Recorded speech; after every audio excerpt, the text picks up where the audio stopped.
Bonjour Cécile de Oliveira. Bonjour. Vous êtes professeur de physique-chimie dans un collège.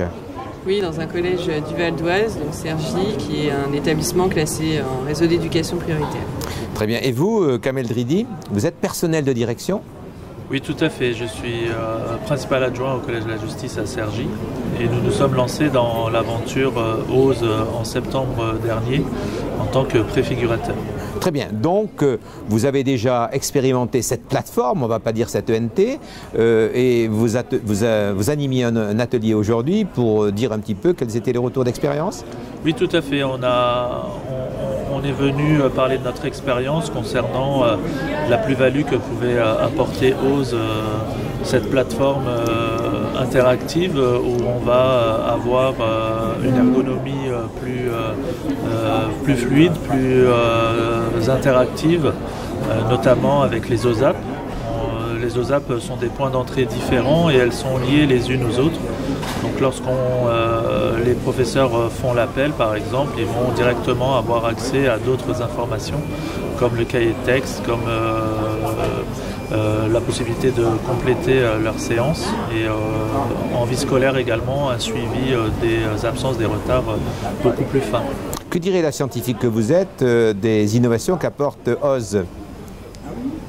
Alors OSE, il est vrai, du coup, sur les espaces collaboratifs est beaucoup plus complet, puisque du coup on a le système de likes, de commentaires et de notifications associées qui permet d'être informé rapidement de l'évolution de cet espace, ce qui n'était pas le cas dans l'ancienne version Net Collège.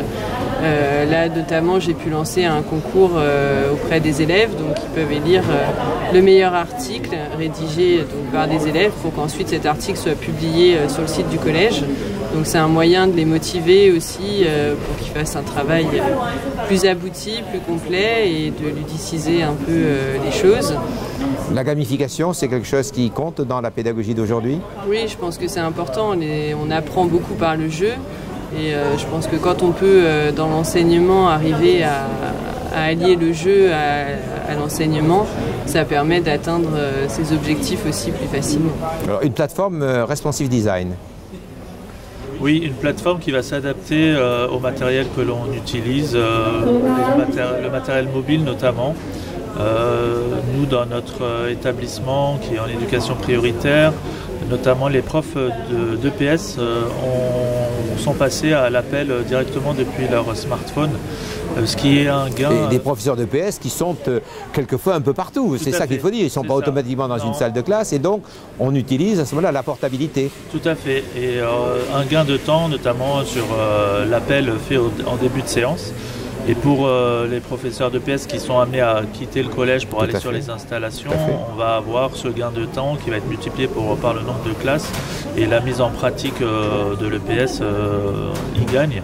Donc à ce niveau-là, l'adaptabilité sur le support est intéressante. Comment vous avez organisé dans l'établissement cette participation en termes d'expertise de l'ensemble des enseignants, voire d'autres acteurs de l'école, de l'établissement, pour répondre justement aux attentes de la société ITOP qui propose OSE. En d'autres termes, vous expérimentez et je suppose que vous faites des observations sur l'outil en direction de l'entreprise pour dire voilà, ce serait peut-être bien que l'on améliore ceci, qu'on améliore cela, non? Comment vous l'organisez cela? Effectivement, on a un référent sur l'établissement qui permet d'avoir un lien avec l'établissement pour répondre aux adaptations pédagogiques également, mais aussi aux adaptations de fonctionnement de la plateforme pour répondre à nos usages au plus près. Démarche with design. Oui, après aussi dans les remontées qu'on fait, moi à ITOP, je remonte tout de suite les problèmes. Les demandes d'innovation aussi, je centralise. Dès le début de l'année, j'avais dit à mes collègues, faites-moi part dès que vous avez des remarques sur des choses que vous voudriez voir ajoutées ou modifiées sur OSE. Et c'est vrai qu'après, ITOP est forcément obligé de prioriser. Et du coup, moi, je donnais aussi ce qui nous semblait prioritaire pour notre usage à développer et à intégrer tout de suite. Et en général, c'était pris en compte assez rapidement pour que justement la plateforme évolue vraiment en fonction des besoins des utilisateurs. Bon, donc des actions plus rapides. Les parents d'élèves sont-ils partie prenante de cette expérimentation ? Oui, du coup, ils ont eu leurs identifiants aussi OSE dès la rentrée. Après, on a organisé des formations aussi pour les parents, c'est-à-dire proposer des temps pour qu'ils viennent au collège sur 1 heure. Est-ce que ça a marché, ça? Est-ce qu'il y a eu du succès, cela? Alors, chez nous, les parents ont du mal à se connecter Bien du sûr. fait de leur situation. C'est vrai qu'ils ne sont pas forcément des grands usagers du numérique. Mais du coup, je pense qu'aussi avec les années, bon, c'est la première année où je proposais des formations à destination des parents, du fait qu'on avait cette nouvelle plateforme. Mais je pense que dans les années à venir, on va continuer aussi parce que c'est important. Et les parents de 6e étaient beaucoup plus mobilisés que les autres niveaux. Donc je pense que si tous les ans, on fait ces formations, ça va permettre de les rallier parce que nous, on a le problème que souvent les parents se connectent avec leur l'identifiant de leurs enfants, Oui, au lieu de prendre leurs propres identifiants. tout à fait. Donc il faut leur faire comprendre que les droits n'étant pas les mêmes Tout à fait. d'un enfant et responsable élève, il est plus intéressant qu'ils utilisent. Alors, on arrive à personnaliser le tableau de bord de façon beaucoup plus précise avec OZ. Qui répond? Oui, Oui, on personnalise beaucoup plus facilement parce qu'on peut choisir les osables qu'on veut voir sur le tableau de bord.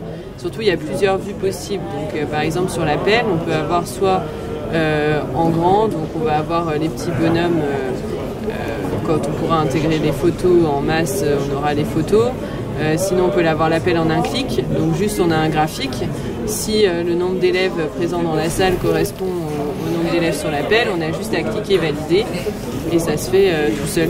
Bon, là, on est dans le champ donc d'une plateforme à usage, je dirais, de vie scolaire, là, un petit peu, à usage typiquement pédagogique. Est-ce qu'il y a une plus-value importante? Alors là, il y a les parcours pédagogiques qui sont arrivés il y a quelques temps. Là, on a l'individualisation de ces parcours, donc c'est vrai que c'est intéressant parce qu'on peut proposer les ressources en fonction des élèves et les exerciceurs vont arriver la semaine prochaine, donc là on les attend avec impatience. Donc, on est en temps réel, donc voilà, une expertise des usagers que vous êtes en temps réel et tout cela se déroule de telle sorte qu'effectivement les améliorations apparaissent au fur et à mesure. C'est ça? Oui. Une petite précision sur les parcours, on a aussi les parcours personnalisés où les élèves à besoins particuliers, ça va être pris en compte et on va avoir la possibilité sur les emplois du temps d'indiquer qu'à tel ou tel moment de la semaine ou de la journée, ils vont aller intégrer un cours particulier.